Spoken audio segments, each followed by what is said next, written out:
আপনারা শুনছেন Sunday thriller stories.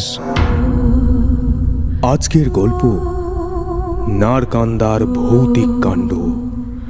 গল্পটি মীনাক্ষী চৌধুরীর লেখা more ghost stories of Shimla hills বইয়ের বিলিভ ইট অর নট গল্প থেকে অনুপ্রাণিত। শুরু হচ্ছে গল্প নারকান্দার অদ্ভুতুরে কাণ্ড। নারকান্দা জঙ্গলে মৃতদেহ পাওয়া গেছে। গ্রামবাসীদের ভিড় জমা হয়েছে তা দেখতে। স্থানীয় পুলিশও এসেছে। ঘটনাক্রমে ওই সময় ওই জায়গা দিয়ে পাস করছিলেন নারকান্দা থানার অফিসার। অত ভিড় দেখে, পুলিশ দেখে তিনি কনস্টেবল চৌধুরীকে ডেকে জিজ্ঞাসা করলেন, কি খবর চৌধুরী, ওখানে অত ভিড়? স্যার, নারকান্দা জঙ্গলের ওখানে একটা ছেলের ডেড বডি পাওয়া গেছে। আরেকটি ছেলেকে ওখান থেকে আশঙ্কাজনক অবস্থায় স্থানীয় লোকেরা গ্রামীণ হসপিটালে ভর্তি করেছে। হোয়াট? মৃত্যুর কারণ কি কিছু জানা গেছে? ওই একই স্যার, বসন্ত ঝর্ণার জলে ডুবে মৃত্যু। গ্রামবাসীরা বলছিল স্যার, ওরাও নাকি ওইখানে দাঁড়িয়ে ওই আর কি, আর তাতেই নাকি তেনারা রুষ্ট হয়েছেন বলে তাদের ধারণা, আর তাই থেকেই মৃত্যু। টুরিস্ট ছিল নিশ্চয়ই, নয়তো এই অভিশপ্ত দিকে পা বাড়াতো না। হ্যাঁ স্যার, দিল্লি থেকে এখানে বেড়াতে এসেছিল। ওই 27 বা 28 বছর ওই রকম বয়স হবে। আই কার্ড দেখে নাম জানা গেছে, মৃতের নাম অজয়, আর একজন যিনি হসপিটালাইজড ওর নাম ললিত। ওকে, আমি খোঁজ খবর নিয়ে বাড়িতে খবর দিচ্ছি। আর তোমরা ওই আরেকটা ছেলে, কি যেন নাম? হ্যাঁ, ললিত, ও যাতে তাড়াতাড়ি সুস্থ হয়ে ওঠে আর সেই পথে যাতে কোনো সমস্যার সৃষ্টি না হয় সেই দিকটা দেখো। ওই আমাদের একমাত্র আই উইটনেস এই কেসটায়, তাই ওর বয়ানটা কিন্তু খুব ইম্পর্ট্যান্ট।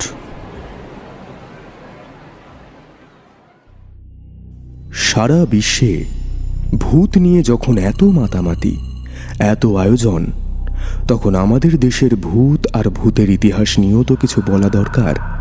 কারণ আমাদের দেশেও রয়েছে ভূত নিয়ে বিভিন্ন গল্প, প্রচলিত ইতিহাস, রূপকথা, আরও কত কি। ভূতের ভয়ে ছোটবেলায় চোখ মুখ থেকে কাঁথা মুড়ি দেওয়ার অভিজ্ঞতা কম বেশি সবারই আছে। আপনারও সেই অভিজ্ঞতা আছে নিশ্চয়ই। রাতের বেলায় দাদু ঠাকুমা, বাবা মায়ের মুখে ভূতের কত গপ্প শুনেই তো আমরা ভয় পেয়েছি। রাতে বাথরুমে যাওয়ার আগে মনে হয়েছে যেন আমারই পিছনে কেউ আছে। তাই কারোর আঁচল না ধরে রাতে খুব দরকার হলেও বাইরে বেরোতাম না। রাতের অন্ধকারে থাকতে ভয় করেছে, জানালা দিয়ে বাইরে তাকাতেও ভয় করেছে। কিন্তু এই যে ভূতের এত কথা, এত ভয়, এত গল্প আমরা শুনেছি, সেই ভূত কি আসলেই পৃথিবীতে আছে? বা আমরা কি আসলে কখনো নিজের চোখে ভূত দেখেছি? ভূত নিয়ে আমাদের বিশ্বাস অবিশ্বাসের এই গল্পই শোনাবো আজ আপনাদের।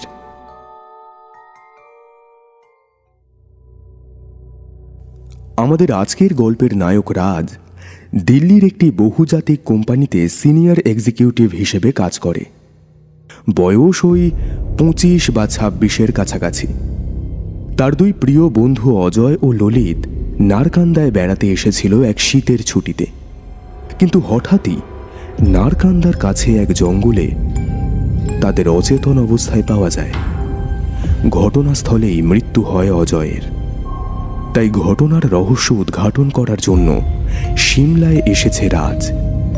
সে কি পারবে রহস্যের জট খুলে সত্যিটা খুঁজে বের করতে?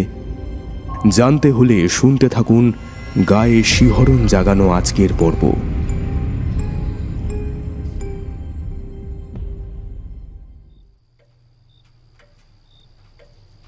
হ্যাঁ রে, সব ঠিকঠাক মতো গুছিয়ে নিয়েছিস তো?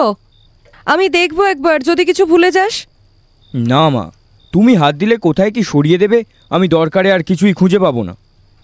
ঠিক আছে ঠিক আছে, একবার কিছু না পেয়ে একবার ফোন করিস আমাকে, তখন আমি না আচ্ছা করে দেব, বুঝবি তখন। বেশি বড় হয়ে গেছে। তা বলি, সোয়েটার টোয়েটার নিয়েছিস তো নাকি? অসুখ বাঁধালে তো সেই আমাকেই দেখতে হবে। বলছি, আমায় তাহলে আর লাগছে না তো? না কাকিমা, ভেবো না, আমরা সব দেখে নেব। আমরা আর ছোট নেই এখন, কর্পোরেটে চাকরি করি আমরা। কত দায়িত্ব নিতে হয় বলো তো, এ আর সেখানে এমন কি। বেশ, আমায় যখন লাগবে না, আমি তাহলে গিয়ে তোমাদের খাবারের আয়োজনটা করি। রাতে তো আবার তোমাদের ট্রেন আছে। রাগ মুখে পিছন ঘুরে রাজকে দেখতে পেলেন তিনি। আরে কিরে রাজ, তুই কখন এলি? আয় আয়, বস বস বস। এই আমি রান্না করেছি, খেয়ে যাবি কিন্তু। হ্যাঁ, আর যা বন্ধুদের সাথে গিয়ে কথা বল যা। বাবুরা তো আবার তোর ওপর ভীষণ চটে আছে। সত্যি তোরা পারিসও বটে। হ্যাঁ, বয়সেই শুধু বেড়েছিস, ওই বুদ্ধিতে নয়। হাসতে হাসতেই প্রতিমা দেবী চলে গেলেন ওখান থেকে। তার ছেলে অজয় আর তার বন্ধু ললিত আজ সিমলা যাচ্ছে। রাজেরও যাওয়ার কথা ছিল। আসলে ওরা তিনজনই সব সময় একসাথে বেড়াতে যায়, কিন্তু রাজের হঠাৎ একটা কাজ এসে পড়ায় সে যেতে পারছে না। আর বাকি দুজন খুবই রেগে আছে রাজের ওপর। আর আগুনে ঘৃতাহুতির মতো হয়েছে ওই রেগে থাকা অবস্থায় রাজের আশা। ঘরে ঢুকেই রাজ বলে, কিরে, ফাইনালি যাচ্ছিস তবে তোরা? হ্যাঁ, আমাকে তো একটু মিস করবি না, আমি জানি। খুব মজা হচ্ছে বল? সে তো হচ্ছেই ভাই, ঠান্ডার মধ্যে চারিদিকে বরফ। ভাবলেই মনটা কেমন করছে। ছাড় ভাই, ওকে বলিস না, ওই স্বাদ বুঝবে না।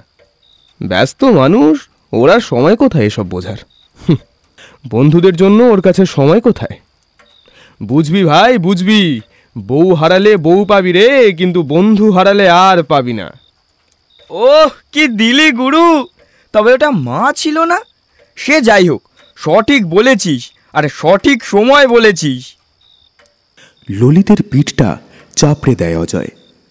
তারপর কিছু একটা ভাবতে ভাবতে বলে, কি যেন একটা ভুলে যাচ্ছি, আর কি যেন একটা নেব। মনে পড়েছে। রাজকে পুরো পাত্তাই দিচ্ছে না ওরা। রাজ তো খুব ক্ষেপে যাচ্ছে। কথাটা বলেই অজয় ব্যাগে ওর একটা প্রিয় সোয়েটার ঢুকিয়ে নেয়। তারপর বলে, ললিত, আমার গোছগাছ কমপ্লিট, বুঝলি? তুই দেখে নে একটু, কিছু ফেলে যাচ্ছি কিনা। শুরু হয়ে গেল তো আবার ইমোশনাল ব্ল্যাকমেইল। তোরা তো যাওয়াটা ক্যান্সেল করতে পারতি। এরপর আরও কত ছুটি আসবে, একসাথে যেতাম। তোরা আমাকে বন্ধু বলেই ভাবিস না দা। এই দেখ, যাওয়ার আগে রাগারাগি করবো না ভেবেছিলাম, তবু বলছি, সময় বার করতে চাইলে বার করা যায় না, এটা আমি মানি না। ঠিক করা যায়, তুই যাবি না সেটা। একটু ভেবেচিন্তে কথা বল। হ্যাঁ, আমি তো যাব না বলিনি, তোরই তো তর সইল না। বললাম কাছে পিঠে কোথাও চল। কোথায় একটা ধ্যারে গোবিন্দপুর নারকান্দা না কি একটা জায়গা, সেইটা তোর পছন্দ হলো। তুই কেন এরকম করলি বলতো? আমি কেন? হ্যাঁ, এখন আমি কেন? তখন তুই কোথায় ছিলি?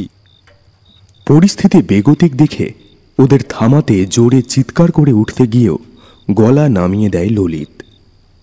চুপ চুপ চুপ চুপ, আরে আস্তে গাধাগুলো, আস্তে, চুপ কর। পাশের ঘরে কাকিমা আছে। এইভাবে ঝগড়া করলে যাওয়াটাই কিন্তু ক্যান্সেল হয়ে যাবে অজয়। বেশ হবে, আমি তো ওটাই চাই। এই দেখছিস তো ললিত, থাক না থাক, একা থাক। আমাকে আর ফিরে পাবি না, দেখিস, তখন বুঝবি। আর তিনজনে একসাথে কোনোদিন কোথাও যাওয়াও হবে না। এই ছাড় তো রাজ, ওর কথা ছাড়। এই দেখ অজয়, রাজের ওপর আমি কিন্তু রেগে আছি, কিন্তু অজয় ভাই, ইমোশনাল ব্ল্যাকমেল করিস না।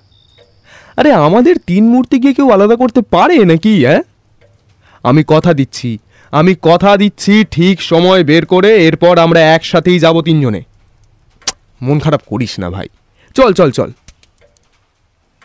যথা সময়ে ওরা বাড়ি থেকে বেরিয়ে পড়ে। স্টেশন পর্যন্ত প্রতিমা দেবী ও রাজ ওদের ছেড়ে আসে।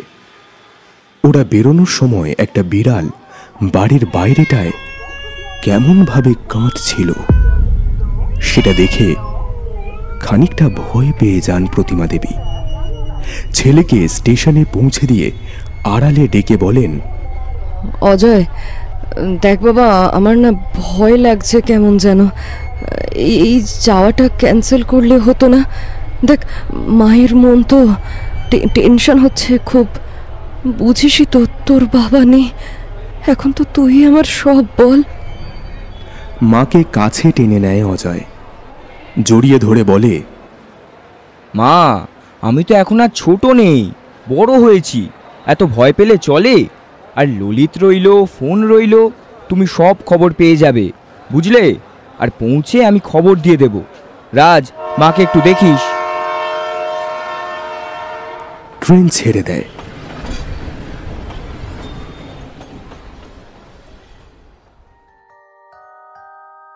নারকান্দা পৌঁছে ওরা বাড়িতে খবরও দেয়।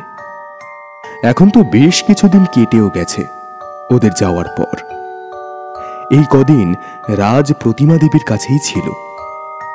ওনার স্বামী নেই, ছেলেকে ছাড়া একা থাকতে যদি কষ্ট হয়, তাই ও সেখানেই থেকে গেছে। ওরা একসাথে ডিনার করছিল, হঠাৎই ফোনটা বেজে ওঠে। রাজে উঠতে যাচ্ছিল, প্রতিমা দেবী বাধা দিয়ে বললেন, তুই খা, আমি দেখছি। হ্যালো, কে বলছেন? নারকান্দা থানা থেকে বলছি। আপনি অজয় বাবুর বাড়ির লোক তো? হ্যাঁ, কেন বলুন তো? কাল নারকান্দার জঙ্গলে অজয় বাবুর মৃতদেহ পাওয়া গেছে, আর ওনার সাথে যিনি ছিলেন উনি মেন্টালি প্যারালাইজড হয়ে গেছেন। আপনারা যত তাড়াতাড়ি পারেন চলে আসুন। পাশের ঘর থেকে সবটা শুনে চিৎকার করে ওঠেন প্রতিমা দেবী। রাজ ছুটে যায় সেই দিকে, দেখে কাঁদতে কাঁদতে মাটিতে বসে পড়েছেন প্রতিমা দেবী। কাকিমা, কি হয়ে গেল রে? কি হয়ে গেল? কে মারলো? কে মারলো আমার ছেলেটাকে? আমি কেন পাঠালাম ওদের? কেন? সব শেষ হয়ে গেল। রাজ কাঁপা কাঁপা গলায় প্রতিমা দেবীর পাশে বসে বলে, কেঁদো না কাকিমা। তুমি তুমি দেখো, আমি এই রহস্য সমাধান করবই। কে ওদেরকে মারলো সেটা সেটা আমি খুঁজে বার করবই। তুমি তুমি দেখো কাকিমা, আমি ঠিক অজয়ের মৃত্যুর কারণ খুঁজে বের করবই। যে আছে এসবের পিছনে, তাকে সামনে আসতেই হবে। আমি আনবো তাকে সামনে। অজয়, অজয় যাস না, অজয় যাস না, দাঁড়া। ট্রেন চলছে নারকান্দার দিকে। ট্রেনের মধ্যে যেতে যেতেই চোখটা একটু লেগে এসেছিল রাজের। আগের কথাগুলোই স্বপ্নে দেখছিল সে। হঠাৎ ঘুমটা ভেঙে যায় একটা শব্দে। আবার মনে পড়ে যায় কাকিমাকে দেওয়া প্রতিশ্রুতি। কম্বলটা গায়ে দিয়ে নারকান্দায় গিয়ে পরপর কি কি করবে ভাবতে থাকে সে।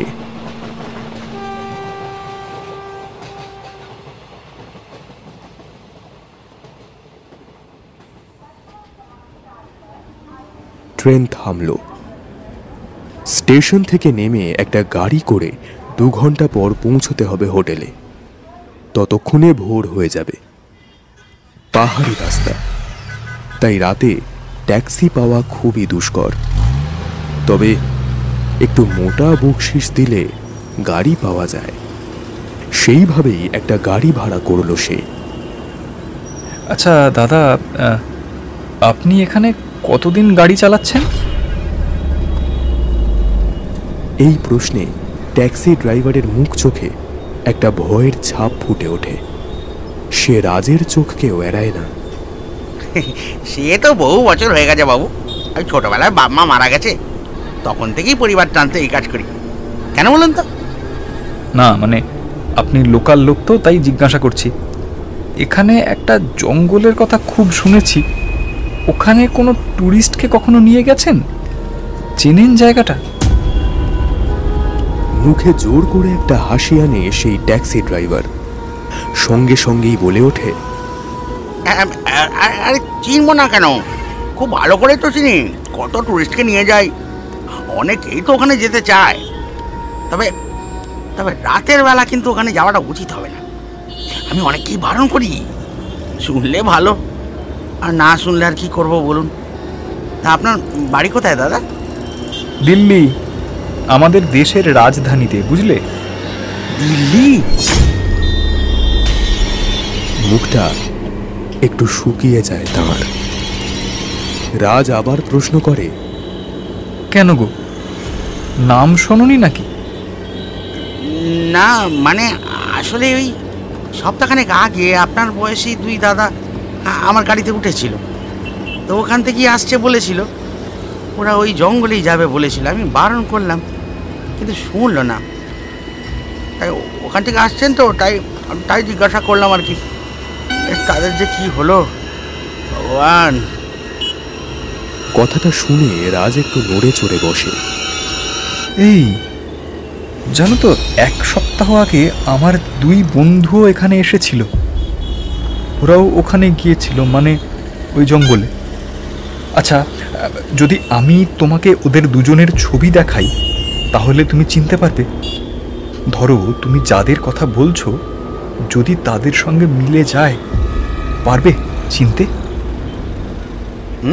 খুব পারবো, আমি একবার দেখলে না কাউকে ভুলি না। আমার ছোটবেলা থেকে একটা বড় প্রতিভা বলতে পারেন। ওই না, দেখান তো ছবিগুলো।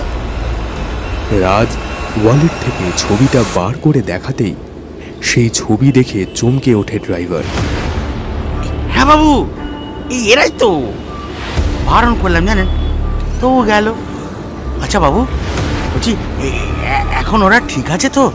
হতাশ মুখে রাজ বলে, কই আর রইল, একজন পৃথিবীতে আর নেই, আর একজন গুরুতর অসুস্থ। ভগবান, বারণ করেছিলাম, এত রাতে ওখানে যাবেন না, শুনলো না। হায় হায় হায়। কেন, কি এমন আছে ওখানে? রাতে কেন কেউ যায় না ওখানে? সবটা খুলে বলো আমায়। রাজ দেখল সেই ট্যাক্সি ড্রাইভার একটা কেমন সন্দেহজনক চাহনিতে তার দিকে তাকিয়ে আছে। এত কৌতূহল ভালো নয় বাবু। ভালোই তো ছিলেন বলুন তো, হ্যাঁ? বন্ধুদের মতো এখানে মরতে এলেন কেন? এসেই যখন পড়েছেন তখন আপনার ভালোর জন্যই বলছি, বেশি দিন এখানে থাকবেন না, এই জায়গা ভালো নয়। তার নজর চারিদিকে ঘুরছে। কাদের নজর? আরে কি হলো বলো। আপনার হোটেল এসে গেছে বাবু, নামুন নামুন, আর আমার মজুরি দিয়ে আমায় ছেড়ে দিন। আমি কিছু জানি না, তবে হ্যাঁ, আপনার হোটেলের যে কেয়ারটেকার, ও কিন্তু অনেক কিছু জানে, জিজ্ঞাসা করলেই বুঝতে পারবেন। কিন্তু হ্যাঁ, ভুলে ওই জঙ্গলের দিকে পা বাড়াবেন না, কারণ তাহলে আপনার অবস্থাও আপনার বন্ধুদের মতোই হবে। একদম পা বাড়াবেন না বাবু, একদম নয়। এই তুমি কি জানো? নিশ্চয়ই অনেক কিছু জানো, আমায় বলে যাও। আমায় তেনাদের নজর মানে? কারা থাকে এই জঙ্গলে? না না, কিছুই বুঝতে পারছি না আমি। এইভাবে কি কোনো রহস্যের সমাধান করতে পারবো? না, আমাকে পারতেই হবে। যা হোক করে হোক এই রহস্য উদ্ঘাটন আমাকে করতেই হবে। কাকিমাকে কথা দিয়েছি আমি, সবার প্রথমে খুঁজে বার করতে হবে কারা থাকে এই জঙ্গলে, কারা।